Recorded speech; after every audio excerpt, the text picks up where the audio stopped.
તાપી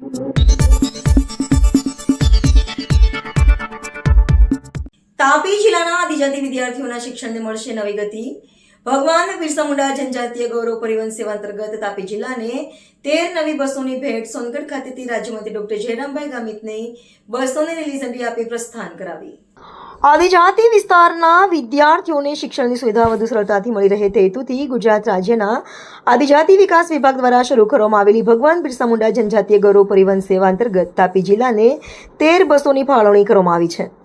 જે અંતર્ગત ગુરુવારના રોજ સોનગઢ નવા બસ સ્ટેન્ડ ખાતેથી રમતગમત, યુવક સેવા અને સાંસ્કૃતિક પ્રવૃત્તિઓના રાજ્યકક્ષાના મંત્રી ડોક્ટર જયરામભાઈ ગામિતે 13 નવી બસોને લીલી ઝંડી આપી પ્રસ્થાન કરાવી હતી. તાપી જિલ્લો આદિજાતિ બહુલ અને ડુંગરાળ વિસ્તાર ધરાવતો જિલ્લો છે. અંતરિયાળ વિસ્તારોમાં વસતા વિદ્યાર્થીઓને શાળા કોલેજ સુધી પહોંચવા માટે વાહન વ્યવહારની પૂરતી સુવિધા પૂરી પાડવા માટે રાજ્ય સરકાર દ્વારા આદિજાતિ વિસ્તારોમાં ભગવાન બિરસા મુંડા જનજાતીય ગૌરવ પરિવહન સેવા અંતર્ગત બસ સુવિધા ઉપલબ્ધ કરાવવામાં આવી રહી છે. આ બસ સેવા શરૂ થતાં અંતરિયાળ ગામોના વિદ્યાર્થીઓને શાળા અને કોલેજ સુધી સમયસર પહોંચવામાં સરળતા રહેશે.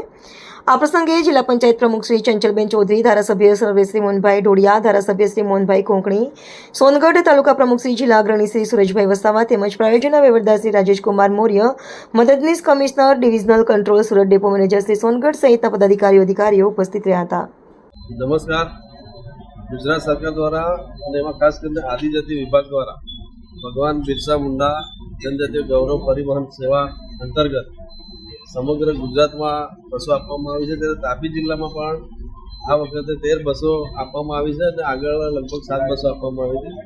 આ જે 13 બસો આપવામાં આવી છે ખાસ કરીને આદિજાતિ વિસ્તારમાં એટલે કે આદિજાતિ વિભાગ દ્વારા ખાસ કરીને આદિજાતિ વિસ્તારમાં જે વિદ્યાર્થીઓ ઉનાળાના ગામડાથી તાલુકા મથકે કે જિલ્લા મથકે સુધી શિક્ષણ માટે આવે છે એમના માટે છે આ બસો. એમનો હેતુ પણ એ છે કે જે ઉનાળાના ગામડા છે વિદ્યાર્થીઓને સમયસર બસ મળી રહે, સ્કૂલ કોલેજોમાં એ લોકો સમયસર પહોંચે અને એમનું ભણવાનું પૂરું થાય પછી સમયસર ઘરે પહોંચે એના માટેનો હેતુ છે. આગામી દિવસોમાં આ જે બસો છે સરકાર દ્વારા જે આપવામાં આવી છે ખૂબ ઉપયોગી બનશે અને ખાસ કરીને અમારા ગુજરાત સરકારના આપણા મુખ્યમંત્રી શ્રી ભૂપેન્દ્રભાઈ પટેલ સાહેબ, નાયબ મુખ્યમંત્રી શ્રી અને વાહન વ્યવહારના મંત્રી હરભાઈ સંઘવી સાહેબનો પણ આભાર માનીએ અને આજે આ સોનગઢ ખાતે 13 બસોના લોકાર્પણના કાર્યક્રમમાં અમારા જિલ્લા પંચાયતના પ્રમુખ શ્રી, અમારા ધારાસભ્ય મોહનભાઈ ઢોડિયા, બીજા ધારાસભ્ય મોહનભાઈ કોંકણી, જિલ્લા ભાજપના પ્રમુખ શ્રી સુરતભાઈ વસાવા, તાલુકા પંચાયતના સભ્ય સહિત તમામ ઉપસ્થિત રહે. એટલે આજથી જ આ બસોનો અમારા જે વિદ્યાર્થીઓ છે ઉંડાના ગામડામાં અને લાભ મળી શકે.